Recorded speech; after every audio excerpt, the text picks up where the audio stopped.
आज का शीर्षक है मायका। तुम्हारी माँ तो चोरी चुपके से उसे साबुन, वॉशिंग पाउडर, चावल और दाल यह सब चीज़ें देती रहती है। यह सब सुनकर मुझे बहुत गुस्सा आया। मैं मुश्किल से घर का खर्चा चला पाता हूँ। मैं बस एक छोटी सी नौकरी करता था और मेरी माँ मेरी बहन को सब कुछ दे देती है। राधा मेरी बड़ी बहन, जिसकी शादी को 15 साल हो चुके थे, उसका ससुराल पड़ोस के गांव में था, लेकिन वह केवल बच्चों की गर्मियों की छुट्टियों में ही रहने आती थी। एक दिन मेरी पत्नी ने मुझसे कहा कि तुम्हारी बहन राधा जब भी आती है तो उसके बच्चे पूरे घर पर कब्जा कर लेते हैं और बहुत परेशान करते हैं। पूरे घर में सामान फैला देते हैं। खर्चा तो 2 गुना बढ़ जाता है। अपनी माँ को बोलो बेटी को थोड़ा कम दिया करे। यहाँ हमारे लिए ही खर्चा चलाना मुश्किल होता है। आ जाती है वो तो लेने। एक बार बहन घर आई थी, तभी उसके बेटे ने टीवी का शीशा ही तोड़ दिया। बॉल मारकर मुझे गुस्सा आ गया और मैंने अपनी माँ से कहा कि दीदी को ऐसे बार बार घर नहीं आना चाहिए, बस त्योहार पर ही आया करे। और जो तुम झोला भर के सामान देती हो वह भी बंद कर दो। माँ ने कुछ नहीं कहा, पर बहन ने सब सुन लिया था, लेकिन वह भी कुछ नहीं बोली। 5 बज चुके थे। उसने अपने बेटे को तैयार किया और कहा, भैया मुझे बस स्टॉप तक छोड़ दो। मैंने ऐसे ही झूठ मूठ दीदी को बोला, जा रही हो दीदी? कुछ दिन और रुक जाती। उसने मुस्कुराते हुए कहा, अरे नहीं, बच्चों की छुट्टियां ख़त्म हो रही हैं, हमें जाना चाहिए अब। एक दिन हम दोनों भाइयों के बीच ज़मीन का बंटवारा होने वाला था।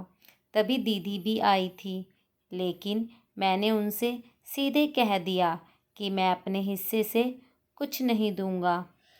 माँ ने कहा कि बेटी का भी अधिकार होता है, लेकिन हम दोनों भाइयों ने उसे चिल्लाकर कहा कि हम उसे कुछ नहीं देंगे। दीदी सामने बैठी थी, पर कुछ नहीं बोल रही थी। अलग होने के कुछ दिनों बाद मेरी बड़ी बेटी को निमोनिया और टाइफाइड दोनों एक साथ हो गए।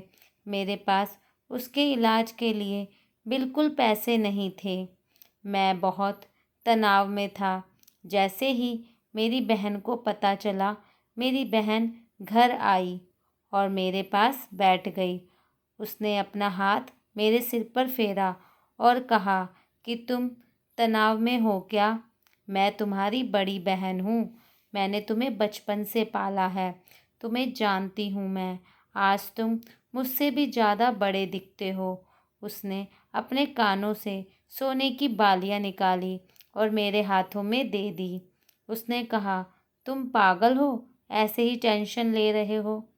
यह बालियाँ लो और अपनी बेटी का इलाज करो।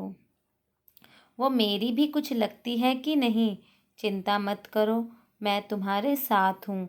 वह धीरे से बोली, बालियों के बारे में किसी को मत बताना, तुम्हें मेरी कसम है। उसने फिर से अपना हाथ मेरे सिर पर फेर दिया। उसने मुझे 2,000 रुपये दिए। उसमें 50 और 100 के नोट थे। शायद उसने बचत करके जमा किए होंगे। यह पैसे जब मैं रखते हुए बोली कि बच्चों को जो चाहिए ले लो और इस तरह चिंता मत करो। चलो, मुझे अभी जाना है, शाम होने वाली है।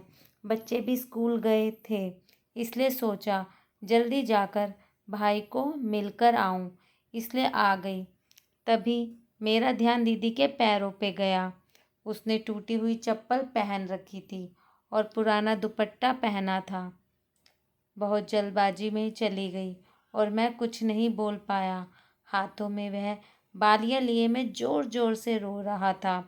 यह सब मेरी पत्नी भी देख रही थी। कमरे में से अब वो भी पछता रही थी अपने व्यवहार के लिए, जो वो मेरी माँ समान बहन के साथ करती थी। हम भाई कितने स्वार्थी होते हैं ना। पल भर में बहन को पराया कर देते हैं और बहन अपने भाई का ज़रा सा भी दर्द बर्दाश्त नहीं कर पाती। सही कहा जाता है, बेटियां पराई होकर भी कभी पराई नहीं होती। ससुराल में रहकर भी मायके की चिंता करती है। बेटी बनना आसान नहीं होता।